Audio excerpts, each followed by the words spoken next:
Good afternoon, ladies and gentlemen. Today I'll be taking you through the concept called Homo Duplex. What is Homo Duplex? Any guesses? Here's a hint.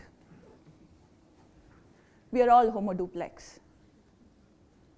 What is Homo Duplex is a concept that was proposed by French philosopher Émile Durkheim in early 1900s.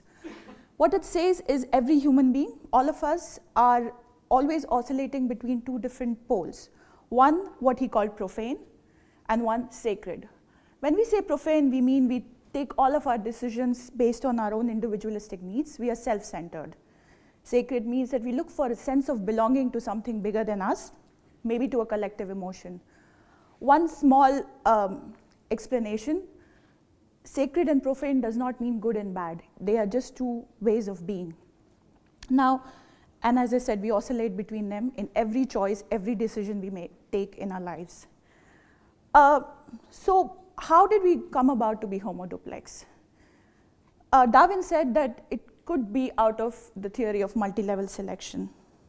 What it says is while we want to be individualistic, all of us want to be very individualistic, we've evolved to be hivish, like bees. And the reason for that is evolutionary. We as human beings, as animals, are really weak.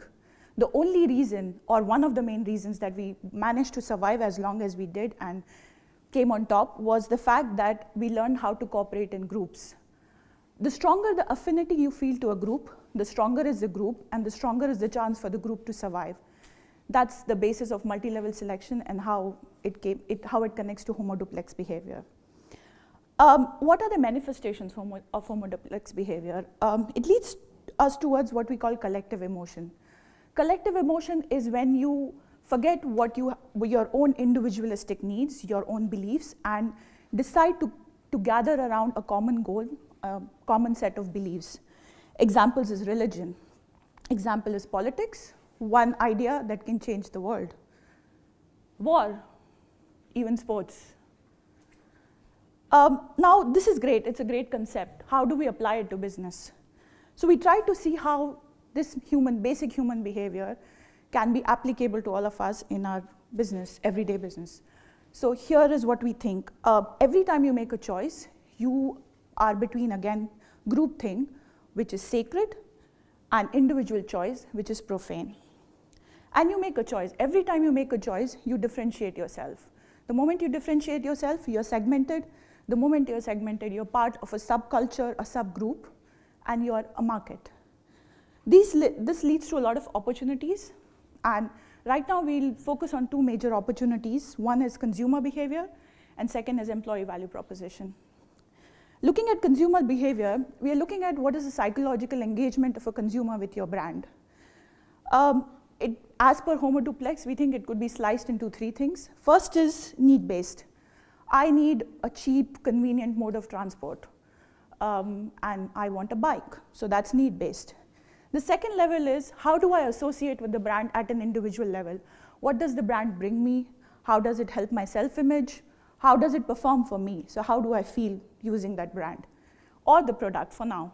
It could be brand, it could be product. The third and the most important level for us is the social engagement of the brand. Is how do I feel being connected to this brand, to the peer group of users of this brand? Does it bring anything to me? How does it add to my own self-image? And the moment I associate my self-image with the self-image of this peer group, the stronger the affinity, the more is my brand loyalty to this brand. This was the consumer behavior. Now we'll look at employee value proposition, and my friend Anya will take you through it. Thank you, Darshan. To retain talents and to maintain productivity, company needs to provide a powerful employee value proposition. Applying Homo Duplex, we can say that a company needs to address profane and sacred needs. As an employees, what we are looking for? First, we need to satisfy our basic needs. We would like to get fair salary, as much as possible, generous benefits like medical insurance, bonuses, pension plans, and also would like to work in appropriate working conditions, in safe and secure environment. But we would like but we are seeking professional development. We are seeking to grow as a professional people. We need a company where we can apply our professional skills, where can we acquire new competencies, we can obtain recognition, and where we can get, where can we be prized and promoted. And what makes us to stay in the company for a long time? We also consider symbolic factors like company image, company lifestyle, and corporate culture. We would like to work in a company with positive and cool brand, because being part of this company, we are becoming cool. We perceived by our friends and our family as a cool person. And also it is important that we need to get their emotional involvement and linkage to the group. Applying a Homo Duplex, we can say that it is important to create sacred value for employees. Only through this means we can attract and retain talents who will also value this sacredness. Having these examples of business implication of Homo Duplex theory, we would like to say that it's important to keep the balance in addressing sacred and profane needs. There are several examples when such imbalance caused failures. First, it's Louis Vuitton. Mass targeting strategy deprived their product of social engagement. Consumer lost the sense of exclusivity of the product, and sales went down. Another example, Dell and Apple. Why are we willing to buy Apple products? Apple and Dell are basically computer companies. But when Dell came out with the MP3 player with well-designed and highly quality product, nobody bought it. But Apple invested a lot to mass advertising and promotion. Apple was able to create the culture of Apple products, the society of Apple freaks, and therefore they were successful in the brand extension.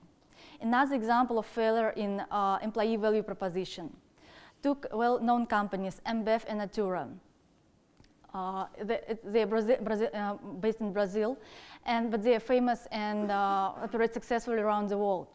But Natura were able to create idea and philosophy of bringing Brazilian resources to the market. Now this company is on top of companies where Brazilians would like to work, while Ambev are still struggling to attract and retain talents. Another example, Google. Still, this company provides a really attractive and general benefit and compensation package. But it is still third in the ranking of companies with the least loyal employers, and the third and has highest attrition rate in 2013 in the industry. So striking the balance, striking the balance is a key. Over-delivering, under-delivering could lead to the loss of employee and consumer loyalty. Now I let Nan to make a conclusion of our presentation.